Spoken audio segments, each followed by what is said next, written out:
Hey, check one, check two.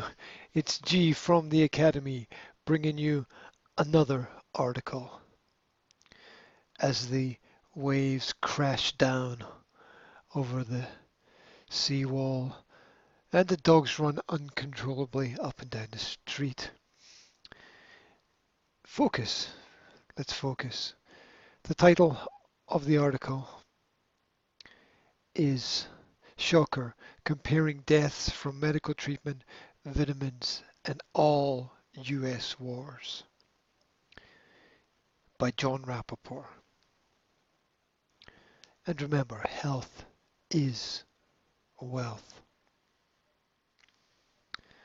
John writes, why do I keep writing on this subject? Let's see. Because extraordinary numbers of people are dying and are severely maimed. That's a pretty good reason. Because medical and government and press authorities are lying through their teeth and covering up the numbers. Because some of the people who are dying could be people you know and love in your family and in your circle of friends. Because the facts are clear, no speculation or opinion required. Because it's not a one-time occurrence, it is ongoing. Because you might send this article to people who will learn about this shocking subject for the first time. Because no matter which country you live in, medical destruction parallels that which has been happening in the US. People want to believe medical science gives us, at any moment, the best of all possible worlds. Of course, the best of all possible worlds must have its enemies. The quacks who sell unproven snake oil. So let's look at some facts. As I've been documenting for years, the medical cartel has been engaged in massive criminal fraud, presenting their drugs as safe and effective across the board, when in fact these drugs, many of them, have been killing and maiming huge numbers of people like clockwork. I'm going to add in here that not all the drugs are bad, not all the doctors are bad, not all the scientists are bad, not all the chemists are bad, but collectively we have to look at the numbers. I've cited the groundbreaking review, Is US Health Really the Best in the World? By Dr. Barbara Starfied, taken from the Journal of American Medical Association, July 26, 2000, in which Starfield reveals the American medical system kills 225,000 people per year, 106,000 as a direct result of pharmaceutical drugs. Welcome to the new world of psychopharmacology.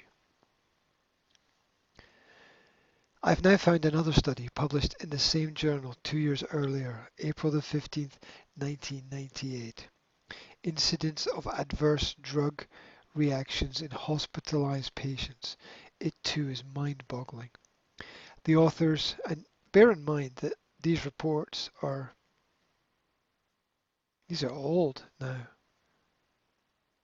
We're talking 20 years old, these reports. So this information existed 20 years ago and beyond that as well. The authors, led by Jason Lazarou, culled 39 previous studies. There's a great word to use. Culled 39 previous studies on patients in hospitals. These patients who received drugs in hospitals or were admitted to hospitals because they were suffering from the drugs doctors had given them, met the following fate. Every year in the US, between 76,000 and 137,000 hospitalized patients die as a direct result of the drugs given to them in hospital. Beyond that, every year 2.2 million hospitalized patients experience serious adverse reactions to the drugs. The authors write, our study on ADRs, adverse drug reactions, so common it has its own term, which excludes medication errors, had a different objective, to show that there are large numbers of ADRs even when the drugs are properly prescribed and administered. So this study had nothing to do with doctor errors, nurse errors, or improper combining of drugs, which happens regularly. And it only counted people killed who were admitted to hospitals. It didn't begin to tally all the people taking pharmaceuticals who died as a consequence of the drugs without being admitted to hospitals. I found the link to this study at the Dr. Rath Health Foundation in the middle of a very interesting article by Dr. Alexandra Niedwiecki. I'm sure that the pronunciation is different. Commentary on the safety of vitamins. Here are two key quotes from her article. In 2010, not one single person in the US died as a result of taking vitamins. In 2004, the deaths of 3 people in the US were attributed to the intake of vitamins. Of these, 2 persons were said to have died as a result of megadoses of vitamin D and E, and 1 person as a result of an overdose of iron and fluoride. Interesting mix. Data from Toxic Exposure Surveillance System 2004.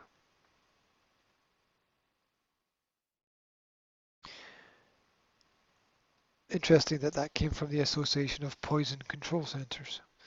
Did you know there was an Association of Poison Control Centers?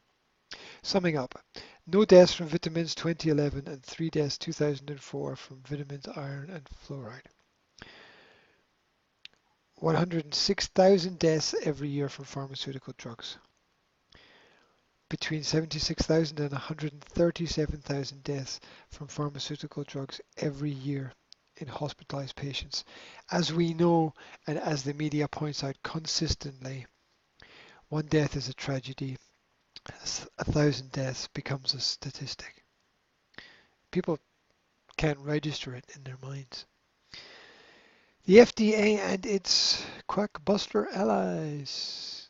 I wish John would use more common terms. Go after vitamins, demean unproven remedies, and generally take every possible opportunity to warn people about alternatives on the basis that they aren't scientifically supported. Please note that science regularly updates its theories.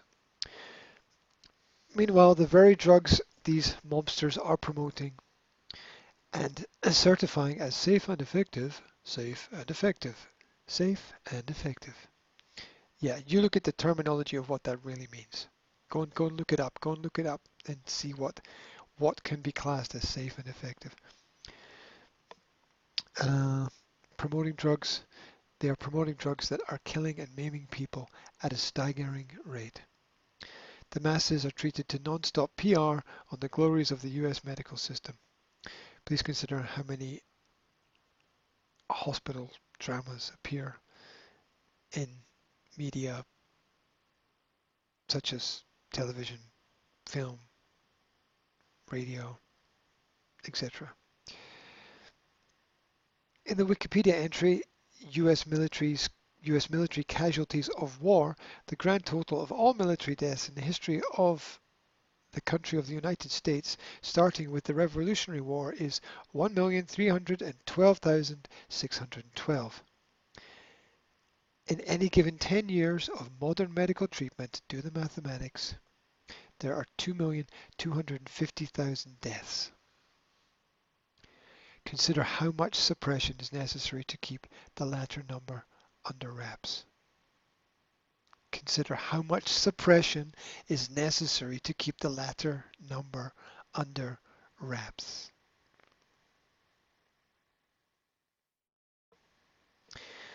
John Rappaport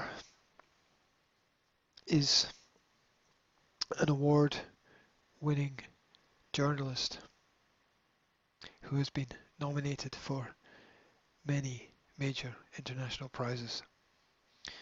His work can be found at nomorefakenews.com. The title of the article is and was Shocker, comparing deaths from medical treatment, vitamins, and all US wars. Now personally, I don't have anything against doctors, nurses, administrators. But I've seen people go into hospitals and not come out. I know that there's another side. Because I know that if you fall and you have an accident or your kid's sick or you're in a car crash or you break your leg or whatever, you want to get to the hospital and get someone to run some tests and some scans, and you want to get some feedback, and you want to get put on the right road to recovery. But just remember, there's another side. This is G saying health is wealth and wishing you a great day wherever you are.